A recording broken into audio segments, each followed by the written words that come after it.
Since the beginning of time, when the universe was nothing but void, there existed one eternal truth. Shakti, the very force that gave birth to creation, established the balance between gods and demons, and even awakened Lord Shiva from his endless meditation to connect him with the world. This series is not just a tale from the Puranas, but a grand journey where every episode leads us toward the deepest mysteries of the universe. Here, arrogance is destroyed and humility rises. Here, love reaches its peak and sacrifice attains immortality. Here, even the flaws of the gods are revealed, and through their atonement, righteousness is established. In this grand saga of Shakti, we will witness those events that shaped the destiny of the gods and guided the faith of humankind. Only then will we see the remarkable episode of Brahma's arrogance and Shiva's punishment, when truth triumphed over falsehood. At times, we will hear the heart-wrenching tale of the great sacrifice of truth, which gave birth to the Shakti Pithas, where even today, faith burns like a lamp, and sometimes we will descend into those mysterious places like Kamakya Pith, where the secret and tantric forms of Shakti still transcend worldly boundaries. This series is not just a story. It is an experience where every word will resonate like a mantra. Every scene will become a divine vision, and every chapter will remind us of that eternal dance of Shakti and Shiva, which is the foundation of creation. Welcome to the grand saga of Shakti. At the beginning of creation, there was neither day nor night, neither sky nor earth. There was only the void, and from that void emerged three divine powers: Brahma, Vishnu, and Mahadev Shiva. Brahma became the creator of the universe, Vishnu the preserver, and Shiva the god of destruction and yoga. But with time, a dispute arose between Brahma and Vishnu over who was superior. To resolve this dispute, an infinite pillar of divine light, a Jyotirlinga of fire, appeared in the endless sky, whose beginning and end no one could see. A voice echoed, declaring that whoever could find the beginning or end of this Jyotirlinga would be considered the greatest. Vishnu took the form of a boar and descended into the depths of the earth, while Brahma became a swan and soared into the sky. After searching for ages, Vishnu accepted the truth. He admitted that he could not find the end, but Brahma, out of arrogance, lied. He made the Ketaki flower his witness and claimed that he had reached the summit. Hearing this falsehood, Shiva appeared, vast, imposing, and wrathful. He said, "Brahma, for speaking untruth, I will sever this fifth head of yours that uttered the lie." And with a single blow, Shiva struck off Brahma's fifth head. But Brahma was the primordial being of the Brahmins. Because of this, Shiva incurred the sin of Brahminicide. He wandered through all the worlds in the guise of a beggar, carrying Brahma's skull in his hand. This sin was washed away only in Kashi, and since then, Kashi has been known as the Avimukt region.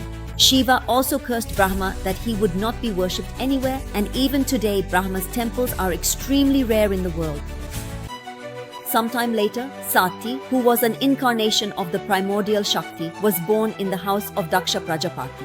Daksha was a mind-born son of Brahma, a great scholar and fond of sacrifices, but at the same time, he was extremely arrogant. Daksha Prajapati had witnessed his father Brahma being insulted, and his heart filled with hatred and aversion towards Shiva. He considered Shiva, who bathes in ashes, resides in cremation grounds, and lives the life of an ascetic, to be an uncivilized deity. But destiny had something else in store. From childhood, Sati had cherished Shiva in her heart. When his daughter Sati chose Shiva as her life partner, Daksha, due to his ego and hatred, could not accept it. When the time came, Sati, listening to the call of her heart and against her father's wishes, married Shiva. This marriage was not just the union of two souls, but a symbol of the eternal merging of consciousness and energy. This divine marriage became a symbol of cosmic union, the union of Shiva and Shakti. But for Daksha, it was an insult. In his heart, the fire of hatred and ego towards Shiva continued to burn. As time passed, Daksha organized a grand yajna, sacrificial ritual. He invited all the gods, but because of his ego and hatred, he did not send an invitation to Shiva and Sati. Sati told Shiva that it was her right to attend the yajna. Shiva explained that even the gods do not go where there is insult, but Sati could not stop herself from going to her father's house. However, when she arrived there, instead of being welcomed, she was met with disdain. Daksha openly insulted Shiva. In front of everyone, Daksha called Shiva uncivilized, unworthy, and lowly. Seeing this, Sati's heart was shattered. This insult was unbearable for Sati. She said in front of everyone, "The Mahadev whom you insult is the very soul of this universe." Insulting him is the same as insulting me. To have a father who insults my husband is a sorrow greater than death for me, and filled with anger and pain, Sati immolated herself in her yogic fire. This was Sati's great sacrifice, a divine example of love and righteousness. When news of Sati's sacrifice reached Shiva, his heart was filled with grief and anger. He began to wail, and fire started pouring from his eyes. In that very rage, he created a fierce warrior from his matted locks. Virabhadra, along with his army, attacked the sacrificial ceremony and completely destroyed it. The gods were terrified. Daksha's head was severed. Later, out of Shiva's compassion, Daksha was given a goat's head, but the sacrifice had already been utterly destroyed. Shiva's rage was so intense that the entire creation was thrown into crisis. He began to wander throughout the entire universe, carrying Sati's body on his shoulders. There was no end to his agony. Seeing his grief and his cosmic dance, the three worlds were left in disarray. Then the gods pleaded with Vishnu.